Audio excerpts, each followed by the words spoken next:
लोकसभा चुनाव में भले इंडी गठबंधन केंद्र की सत्ता पर काबिज न हो पाया हो, लेकिन वो लगातार बीजेपी को चुनौती दे रहा है। राहुल रायबरेली से ही सांसद रहेंगे, यानी यूपी में वो पीएम मोदी को सीधी टक्कर देने की तैयारी में है। कांग्रेस जहां यूपी में अपनी जमीन तलाशने में लगी है, तो वहीं पीएम मोदी किसानों की आय बढ़ाने की कोशिश में लगे हैं। वाराणसी में पीएम मोदी ने किसान सम्मान निधि की 17वीं किस्त जारी की। वहीं अब माना जा रहा है कि कल होने वाली मोदी कैबिनेट की बैठक में खरीफ की फसलों पर एमएसपी बढ़ाने पर मुहर लग सकती है। दरअसल बीजेपी का फोकस किसानों पर ही है। इसके पीछे की बड़ी वजह ये कि इस बार बीजेपी का ग्रामीण इलाके में वोट बैंक कम हुआ है और इसी से सबक लेते हुए पीएम मोदी किसानों की हालत सुधारने में लगे हैं। ऐसे में सवाल उठता है कि क्या 27 के विधानसभा और 29 के लोकसभा चुनाव में सिर्फ किसान ही मुद्दा होगा? क्या यूपी में राहुल गांधी पीएम मोदी को टक्कर दे पाएंगे? दो टूक में करेंगे चर्चा। पहले सुनवाते हैं बयान। बनावटी किसान और जो ओरिजिनल किसान है, दोनों में अंतर है। ये वो किसानों को ले जाएंगे या वो भाजपा के कार्यकर्ताओं को ले जाएंगे जिनको इन्होंने महिमा मंडित किया है। अगर किसान बुलाना है तो ट्रांसपोर्ट नगर के किसान को ले जाए जिनकी जमीन जबरदस्ती ली जा रही है। अब किसान को लाना है तो वैदिक सिटी के जो किसानों की जमीन जा रही है उनको बुलाया जाए। किसान को ले जाना है तो काशी द्वार में जिनकी जमीन जा रही है, जिनको प्रताड़ित आप कर रहे हैं, उनको बुलाना चाहिए। किसान को बुलाना है तो जो स्टेडियम अमित शाह का बेटा बनवा रहा है जैसा गंजारी में, वहां के किसान को बुलाना चाहिए, जो किसान अपनी बात को मजबूती से रखेगा। कृषि भारतीय अर्थव्यवस्था की रीढ़ है और किसान उसकी आत्मा है। और भारतीय जनता पार्टी का तो मानना है कि किसान ही भगवान है। तो इसमें कहीं कोई दो मत नहीं है कि प्रियंका जी जिस सीट से चुनाव लड़ेंगी उस सीट से चुनाव जीत जाएंगी। और नरेंद्र मोदी जी का जो तिलिस्म था वो तो बनारस की जनता ने तोड़ दिया है। वो किसी तरीके से जीतने वाली जीत को जीत थोड़ी कहा जाएगा। अगर आज उत्तर प्रदेश में उनकी सीट पे वो इस्तीफा दे दें और फिर से उपचुनाव हो तो ना सिर्फ वो लोकसभा का चुनाव हारेंगे, ना वो हमारे देश के प्रधानमंत्री रहेंगे, बल्कि एक आम सांसद भी शायद न रह पाए। और अभी कांग्रेस के पास पूरा समय है उत्तर प्रदेश में जो आजमाइश का। हिम्मत हो तो वायनाड की जगह प्रियंका वाड्रा को रायबरेली से चुनाव लड़ाते। तो कांग्रेस को ये पता चल गया है कि उत्तर प्रदेश में अब दाल गलने वाली नहीं है। और ऐसे में न्यूज स्टेट के अहम सवाल किसान सम्मान, मोदी सरकार का प्लान, किसान निधि एमएसपी बढ़ाएंगे, किसान साथ आएंगे, जाति धर्म का तोड़, किसानों से गठजोड़, सबका साथ सबका विश्वास, 27-29 में बनेगा नया इतिहास, पक्ष का कैसे होगा बेड़ा पार। इन्हीं सवालों के साथ मेहमानों से करते हैं चर्चा। हमारे साथ मेहमान जुड़े हैं शरद त्रिवेदी जी, प्रवक्ता बीजेपी, पुनीत पाठक जी, प्रवक्ता कांग्रेस, धर्मेंद्र सिंह जी, प्रवक्ता समाजवादी पार्टी, और चौधरी साबित मलिक जी, अध्यक्ष किसान यूनियन। आप सभी का स्वागत है। चौधरी साहब, आवाज आ रही है? आ रही है। आज आपने सुना जिस तरीके से वे प्रधानमंत्री को वाराणसी में, आपको क्या लगा कि किसानों को लेकर क्या वाकई सरकार सजग है? जो लगातार काम किया जा रहा है उससे भला होने जा रहा है किसानों का आने वाले दिन में, क्योंकि विकसित भारत में किसानों के अहम योगदान की चर्चा की गई। अभी मैं कल एक चैनल पे और था तो वहां पे बीजेपी के प्रवक्ता ने बोला कि हमने किसान को पहले भी गंभीरता से लिया है और आगे भी गंभीरता से लेंगे। तो मेरा पूछना यह है इनसे कि आपने पहले तो इनके सीने पे कीले ठुकवाई, लाठियां चलवाई, गोलियां चलवाई, इनके लिए गड्ढे खोदे, तो उसी गंभीरता से क्या इस कार्यकाल में भी लेने वाले हैं या अब सरकार बैसाखी पे है तो कुछ प्रभाव पड़ेगा क्या? क्योंकि अभी तक तो ये हवा में उड़ रहे थे, सारे फैसले ले रहे थे और किसानों की कोई बात नहीं मान रहे थे, अपने मन की बात करते थे, दूसरे के मन की बात नहीं सुनते थे। और जो सबसे पहले इन्होंने जो काम शुरू किया है इस सरकार के बनने पे, वो काम शुरू किया है जो कानून बन चुका है भारत का, तो उसका ढिंढोरा किस लिए पीट रहे हैं?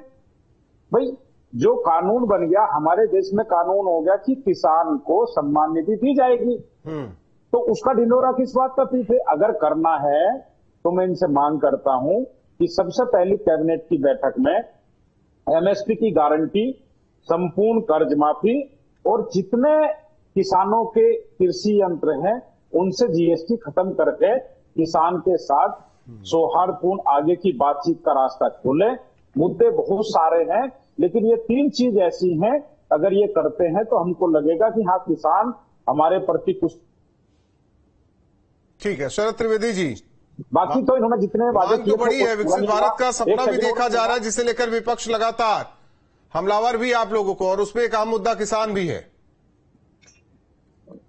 राहुल जी, मैं पूरी तरह अपने मित्र से सहमत हूं। जो इन्होंने कहा मैं अक्षरशः उसका पालन करने को तैयार हूं, लेकिन सबसे पहले, जिसको अंग्रेजी में कहते हैं चैरिटी बिगिंस एट होम, तो सबसे पहले जहां जहां अभी 8-10 राज्यों में जहां इंडी गठबंधन की सरकारें हैं, बंगाल में है, तमिलनाडु में है, केरल में है, इन सब जगहों में, कर्नाटक में है, इन सब जगहों में ये तुरंत एमएसपी लागू कर दें, और जितनी चीजें, जितने भी इक्विपमेंट उसमें दिया जा रहा वो सब फ्री कर दें, जितना खाद दी जा रही वो फ्री कर दें, दवाएं दी जा रही वो फ्री कर दें। किसान का अगर इतना हित है तो कम से कम करके दिखाएं ना। जो भारतीय जनता पार्टी ने कहा वो करके दिखा दिया।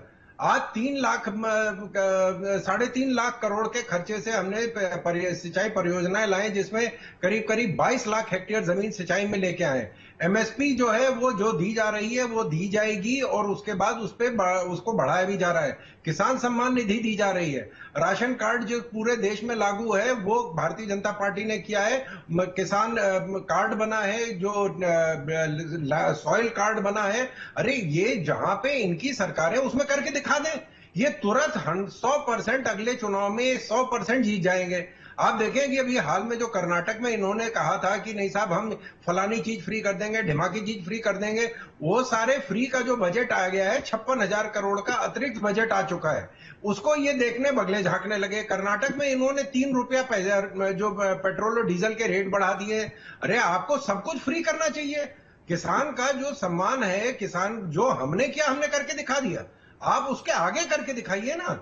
पुनीत पाठक जी, इशारा आप लोगों की तरफ है। मदद करना चाहिए, करेंगे कुछ नहीं।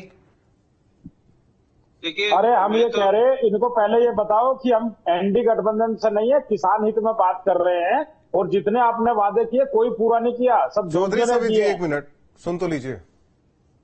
जी, भारतीय जनता पार्टी तो किसानों की बात ना करे तो बहुत अच्छा होगा।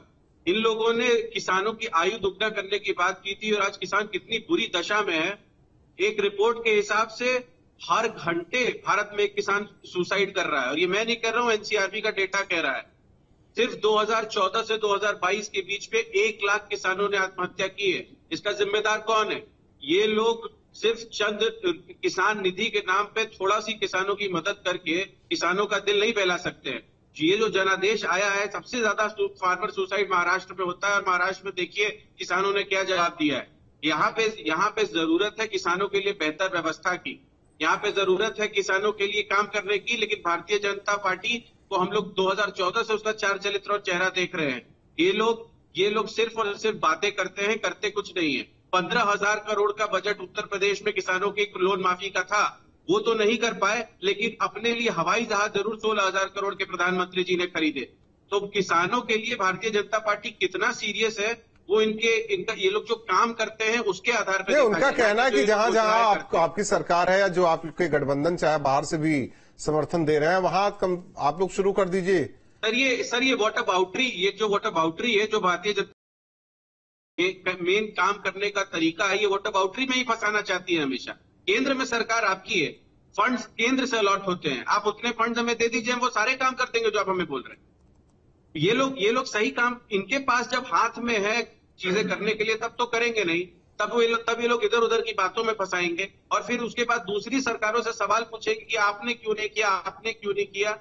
उनके राज्य सरकारों का अपना एक लिमिटेड हक अधिकार है जो वो कर सकते हैं। जहां राज्य सरकार का होता है वहां तो गारंटी देकर आते हैं कि कहीं 1,500 रुपए देंगे, कहीं कुछ पैसे देंगे, बेरोजगारों को भी देंगे। किसानों की बात आती है तो केंद्र की तरफ ये कहा जाता है कि वहां से पैसा आ जाए।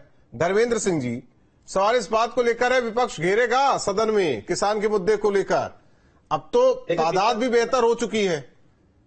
राहुल जी, अभी जो मलिक साहब कह रहे थे, जो बुनियादी प्रश्न उठा रहे थे, केंद्र सरकार और भारतीय जनता पार्टी नहीं, चाहे स्टेट गवर्नमेंट चाहे सेंट्रल गवर्नमेंट हो, इनके एजेंडे में कभी किसान और मजदूर था ही नहीं। देखिए किस तरह से 3 काले कानून लेकर के आए, और राज्यसभा के अंदर पूरे देश ने देखा कि बहुमत न होने के बाद भी पास मान लिया गया और जबरदस्ती करके बाद में किस तरह से 750 किसानों की शहादत हुई। और किसानों की शहादत ही नहीं, किसानों के ऊपर वाटर कैनन और आंसू गैस के गोले उन ड्रोन से छोड़े गए जो ड्रोन सीमाओं पर रक्षा करने के लिए, हमारी सीमाओं की रक्षा के लिए खरीदे गए थे। उनका प्रयोग किसानों को कुचलने के लिए किया गया। अंत में किसान कानून वापस भी लिया। 750 किसान शहादत दे दिए। उनका नाम भारत के प्रधानमंत्री की जबान पर ही नहीं आया कि किस तरह से इतनी बड़ी बड़ी घटनाएं हुई। और तो जो उनकी जायज मांगे थी ना, जो वादा किया था भारतीय जनता पार्टी ने 2022 तक किसान की आय दोगुनी कर देंगे, और किसान की आय दोगुनी करने का फार्मूला भी शायद आपको याद होगा राहुल जी, यवतमाल में प्रधानमंत्री जी किसानों के साथ चाय पर चर्चा के समय 15-16 बिंदुओं पर भी चर्चा की थी। कहा था अगर ये चीजें हो जाए तो किसानों की आय दोगुनी हो जाएगी, उनका जीवन स्तर सुधर जाएगा। उन्होंने कहा था बिना किसान के कंट्रीब्यूशन के देश की इकोनॉमी सुधर नहीं सकती। तो वो जो 16 मांगे प्रधानमंत्री जी 16 बिंदुओं पर चर्चा कर रहे थे कि मैं सरकार में आऊंगा तो करूंगा, जब उसको उन्होंने पूरा नहीं किया, किसान तो वही मांग रहा था आप एमएसपी दे दीजिए, उसकी गारंटी दे दीजिए, हमको हमारा हक दे दीजिए। वो कोई दूसरी मांग लेकर के नहीं गया था कि दूसरों की तरह व्यवहार जो है मोदी जी की सरकार ने किया। आते हैं महत्वपूर्ण बिंदु, अभी दूर मत जाइए। 2022 के चुनाव में उत्तर प्रदेश में भारतीय जनता पार्टी ने अपने संकल्प पत्र में, अपने जो झूठ का घोषणा पत्र ले आते हैं, उसमें इन्होंने कहा था कि मैं एक फंड हमारी सरकार जब आएगी तो बनाएगी, किसानों की जो केंद्र सरकार से छूट गई जो फसलें, चाहे जैसे आलू है, टमाटर है, प्याज है, इन जैसी फसलों की पर एमएसपी की गारंटी देंगे और उसके लिए एक फंड का निर्माण करेंगे। किसानों की सिंचाई मुफ्त कर देंगे, उनका बिजली का बिल माफ कर देंगे। तो इस तरह कुछ वादे, गन्ना किसानों को उन्होंने कहा मलिक साहब देखिए बड़े सावधानी से बताइए आप, लेकिन किसान एक मिनट देंगे और नहीं ठीक तो है, उस पर ब्याज देंगे। बहुत एकदम क्या इसको वादा एक भी पूरा किया? बेहतर तरीके से ये बताइए कि आजादी के बाद से अब तक तो सियासत के केंद्र बिंदु में रहा है किसान। सवाल इस बात को लेकर कि आखिर सरकारें आप लोगों को छोड़ती कहां है? पकड़ने के चुनाव के बाद, चुनाव से पहले आप लोगों को तो पकड़ा जाता है। मैं किसी को नहीं कह रहा हूं, नहीं, आपने 47 से आज 24 की बात कर रहा हूं। यह स्थिति क्यों हो रखी है? बहुत अच्छा क्वेश्चन किया है। जो भी पार्टी विपक्ष में होती है वो हमारी हमदर्द होती है और वो हमसे तमाम वादे करती है और हमारे साथ कंधे से कंधा मिलाकर लड़ाई लड़ने का काम करती है। और जब हमारे कंधे पर पैर रख के वो सत्ता में पहुंच जाती है तब वो उद्योगपतियों की मित्र हो जाती है और किसान को भूल जाती है। ये किसान की विडंबना है और दुख है।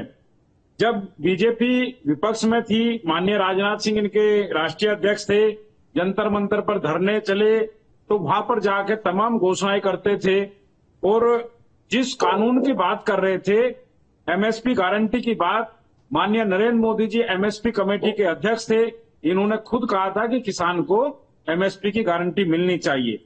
और जो मेरे भाई ये वादे की बात कर रहे हैं, कितने वादे गिना दूं कि जो आज तक पूरे ही नहीं किए और बीजेपी सत्ता में आई हमारे से वादे करके।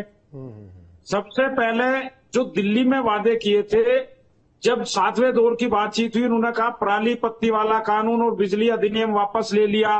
दोनों बातें झूठी हुई, आज तक पूरी नहीं हुई। जब आंदोलन समाप्त करने की बात आई, इन्होंने कहा किसानों को मुआवजा देंगे, सारे मुकदमे वापसी करेंगे और एक एमएसपी को लेकर कमेटी बनाकर जल्द आपको एमएसपी देने का काम करेंगे। वो बात, इन सारी बातें झूठी हुई। अभी भी लोग किसानों को परेशान किया जा रहा है, उनको मुआवजा देने की कोई इनकी नहीं है। अभी लगातार पंजाब के बॉर्डर पर किसान इन लोगों ने रोके हुए हैं जो दिल्ली आना चाहते हैं, अपनी बात रखना चाहते हैं। ये वोट मांगने किसी भी राज्य में जा सकते हैं, लेकिन एक क्षेत्र को काटकर आपने हरियाणा बेहतर हो चुकी कर दिया है। अब एक तरफ कन्नौज से अखिलेश यादव ओंकार भरेंगे, रायबरेली से हो सकता है आने वाले दिनों में संसद में वायनाड से प्रतिनिधित्व प्रियंका भी करें, वो भी ओंकार भरेंगे। किसानों के मुद्दे पर लड़ाई दिलचस्प होगी। पुनीत पाठक जी, मुद्दा ही बना रहेगा केवल सियासी, किसानों का भला होगा या बस मीडिया के कैमरे पर मोदी का वोट बैंक कम हो गया, ग्रामीण इलाकों में हमने हरा दिया, इतनी सीटें लाई, यही बात होती रहेगी? देखिए, लड़ाई तो होगी। जनता ने विश्वास करके हमें वोट दिया है, ये भरोसा किया है कि हम लोग उनकी आवाज उठाएंगे, तो निश्चित रूप से लड़ाई हो। और ये देखिए, आपको एक बात बता दूं, जनता से जवाबदेही हमेशा तय हो। हर चुनाव में जब आप लोगों के बीच में जाएंगे तो लोग पूछेंगे आपसे कि पिछली बार हमने आपको वोट दिया तो आपने क्या किया, तो जवाबदेही तो तय होगी। अब ये तय करना भारतीय जनता पार्टी को है कि जनता की आवाज जब हम लोग उठा रहे हैं उसे सिर्फ और सिर्फ विपक्ष की बात सोच के खारिज करना है, या जनता की बात को समझ के विपक्ष की तरफ से ही आती हुई आवाज को जनता की आवाज समझ के जनता के लिए काम करना। अब तक 10 सालों में तो हम लोगों ने नहीं देखा ऐसा कि कुछ हुआ है। पीएम मोदी किसान आंदोलन करने वालों को आंदोलनजीवी बोलते हैं, खालिस्तानी बोलते हैं। कितने किसानों ने बॉर्डर पे किसान काले कानूनों के लिए अपनी जान दी। उन जिन लोगों ने जान दी उनकी जिम्मेदारी कौन लेगा? क्या सरकार ने एक बार भी उनके लिए कुछ बात की, कुछ कहा? कुछ नहीं। सिर्फ जब आपने वो 3 काले कानून वापस ले लिए तो इसका मतलब ये सिद्ध हो जाता है कि आपकी पॉलिसी गलत थी। तो जिन लोगों ने अपनी जान गंवाई उनके लिए आपने क्या किया? ये क्या भाजपा ने कभी बोला है? नहीं बोला है। और जहां तक कांग्रेस पार्टी का सवाल है, नहीं तो घेरिए ना इस बार, पिछली बार तादाद कम थी, इस बार घेरिए शरद त्रिवेदी जी। बिल्कुल घेरेंगे और जबरदस्त तरीके से घेरेंगे। शरद त्रिवेदी जी, अब तो पूरा परिवार भी राज्यसभा से लेकर लोकसभा तक सरकार को घेरेगा। जी हाँ, मैं तो कई चैनल पे मैंने ये भी कहा, देखिए केएल शर्मा जी को तो तुरंत इस्तीफा दे के वहां से जीजा जी को लड़ाना चाहिए। वह एक खानदान का जो है, एक परिवार का सदस्य क्यों बाहर रहे? तो प्रियंका जी भी आ रही है, जीजा जी भी आ जाए, साले साहब वहाँ ही है, राजमाता वहां पर है, पूरे परिवार को आना चाहिए। एक परिवार के साथ व्यवहार नहीं करना चाहिए। और जो ये काले कानून की बात कर रहे हैं, कांग्रेस का जो मैनिफेस्टो है 2019 का, मैं आपको पढ़ के सुना देता हूँ। कृषि कांग्रेस पुनीत पाठक जी सुन लीजिए, सुन तो लीजिए। नहीं देखिए पाठक साहब सुन लीजिए। व्यक्तिगत जब व्यक्तिगत उस निर्णयों की बात आएगी तो हम लोग इस बात का जवाब जरूर देंगे। अब ये सोचेंगे कि बोलिए शरद जी। राहुल जी, जो काले कानून के अब सब खिलाफ हो गए हैं, इसके जनक कांग्रेस थी। कांग्रेस का मैनिफेस्टो में 11 नंबर पे जो इन्होंने लिखा है, मैं उसको आपको पढ़ के सुना देता हूं, 11 और 12। कांग्रेस कृषि उपज मंडी समितियों के अधिनियम में संशोधन करेगी, जिससे कि कृषि उपज के निर्यात और अंतर्राष्ट्रीय व्यापार पर लगे सभी प्रतिबंध समाप्त हो जाएंगे। हम बड़े गांव और छोटे कस्बों में पर्याप्त बुनियादी ढांचे के साथ किसान बाजार की स्थापना करेंगे, जहां किसान बिना किसी प्रतिबंध के अपना सामान बेच सकेगा। ये कांग्रेस का मैनिफेस्टो है, लेकिन ये इसको लागू नहीं कर सके। हम संख्या में थे, हमने इसको लागू किया जो किसान के हक में था। लेकिन जब इन्होंने देखा कि साहब ये किसान जो है, इसमें एक जो धड़ा है किसान का, वो इसके खिलाफ आंदोलित हो रहा है, तो क्योंकि ये पॉलिटिशियन है तो ये पलटी खा गए। इनको लगा कि नहीं साहब, इसमें फायदा हमारा दूसरी साइड से है, तो ये उधर चले गए। तो हम तो ये कह रहे हैं कि साहब, जो इतनी अच्छी इन्होंने कहा कि साहब खटाखट 8,500 रुपया ये ट्रांसफर करेंगे। जिन जिन राज्यों में इनकी इंडी गठबंधन की सरकार है, तुरंत ट्रांसफर कर देना चाहिए। बात तो सही, कम से कम किसानों को ट्रांसफर लगा सकते हैं, इस पर कोई प्रतिबंध नहीं है। धर्मेंद्र सिंह नहीं, शरद जी अच्छा होता बताते। जो योजनाएं राज्य सरकार ने बोली हो, अगर वो ना जारी हो रही हो तो आप बोलिए। कर्नाटक में गृहलक्ष्मी योजना, हिमाचल में 1,500 रुपए मिला, हमने नहीं करी। महिलाओं को 1,500। पुनीत पाठक, हिमाचल में हमने जो बोला था, क्या वो नहीं किया? नहीं, महिलाओं को मिला 1,500 रुपए। भारतीय जनता पार्टी नहीं, मैं पूछ रहा हूँ। बोलेंगे कि पाठक साहब, पुनीत पाठक साहब, देखिए वक्त नहीं है। पुनीत पाठक साहब, 1,500 रुपए हिमाचल में महिलाओं को मिला क्या? बिल्कुल मिलता है। देखिए, जिन जिन राज्यों में जो जो वादा किया है, ठीक, वो वादे कांग्रेस पार्टी निभाती है। ठीक है, एक बार आप पता कीजिए, केंद्र में दिया हुआ वादा भी निभाएंगे। आप पता कीजिए कर्नाटक हिमाचल में क्या हो रहा है। ठीक है, धर्मेंद्र सिंह जी। क्या महिलाओं को राहुल जी जो वादे किए जाते हैं जिस चुनाव के लिए, ये तो खटाखट की योजना थी, ये देश के चुनाव के लिए थी। अगर कांग्रेस नहीं, उसमें तो फॉर्म भी भरवाया गया था, वही बात कही जा रही है। वही मैं कह रहा हूँ, सवाल ये है कि लगातार सत्ता में नहीं मिलेगा, हमारी सरकार पार्टी के साथ जरूर मिलेगा। जो भी वादे किए गए थे जनता को वो दिए जाएंगे। 15 लाख रुपए खाते में किसानों को दिया, बिजली बिल माफ हुआ, उनके कर्जे माफ हुए, 1.5 लाख करोड़ रुपए व्यापारियों का आप माफ कर देते हैं। किसानों के लिए जरा भी चिंता होती तो आपने उनके कर्जे माफ किए, उनका बिजली बिल माफ किया, उनकी सिंचाई माफ किया, उनके एमएसपी पे गारंटी देने में आपको क्या समस्या थी? अगर किसान हितैषी थे, आपका कानून बहुत अच्छा था, तो कानून के साथ एमएसपी पे गारंटी क्यों नहीं देने को आप तैयार हुए? किसानों के साथ मीटिंग में जो कई बार की आपकी बैठक हुई, उसमें जो आपने वादा किया पूरा किया। मलिक साहब, एक छोटा सा सवाल है मेरा, मैं भी जानना चाहता हूं, दर्शक भी, क्या हर फसल पर एमएसपी संभव है? और 2022 मैं एक बहुत संक्षेप में आप बताइए। जी राहुल, तिलहन, दलहन, मोटा अनाज या हम कहें फल, सब्जी, एमएसपी सब पर क्या मतलब संभव है? अभी हमारी मांग ये है कि जिस पर सरकार एमएसपी दे रही है उसको गारंटी कर दे। अभी हम सभी फसलों पर नहीं मांग रहे हैं। जिन 23 फसलों पर सरकार एमएसपी देती है उसको ही निश्चित करना है कि इससे नीचे अगर कोई खरीदता है तो सजा का प्रावधान हो, नहीं तो उस एमएसपी का फायदा क्या है? ये बता दीजिए, मैं छोटा काश्तकार हूं, अब कम उपज हुई तो मैं जाऊं बेचने के लिए वहां जहां सरकार ने बना रखा है केंद्र, ट्रैक्टर का खर्चा, गाड़ी का खर्चा मेरा पता चले कि वही ना निकले, मैं क्यों अपना खर्चा दोगुना करूं? देखो, ये एमएसपी जो खरीद है ये छोटे और बड़े सब किसानों के लिए है और इसमें किसी किसान को नुकसान नहीं है। वहां पर प्रावधान ये होगा कि अगर अभी जो आप कह रहे हैं कि छोटा किसान है वो वहीं बेचता है तो उसको एमएसपी से नीचे बेचना पड़ता है। उसको लाला लोग जो होते हैं, जो कंपनियां वाले होते हैं, वो उससे नीचे खरीदते हैं। ये हमारी मांग है कि जो सरकार ने रेट घोषित किया है उसका नाम है मिनिमम सपोर्ट प्राइस। कम से कम रेट होता है, उससे नीचे ना खरीदा जाए, यही हमारी मांग है। अब फिर उसे कौन खरीदेगा अगर किसान ना बेचने जाए वहां केंद्र पर? तो अरे एक बात बताओ, जब जरूरत होगी तो नहीं खरीदेगा आदमी। खाना तो सबको चाहिए। हम यही तो मांग कर रहे हैं कि आज जो वो सस्ता खरीद रहा है, जो सरकार ने मिनिमम सपोर्ट प्राइस तय किया उससे नीचे ना खरीदे, उससे या तो उतने में खरीदे या उससे ऊपर खरीदे।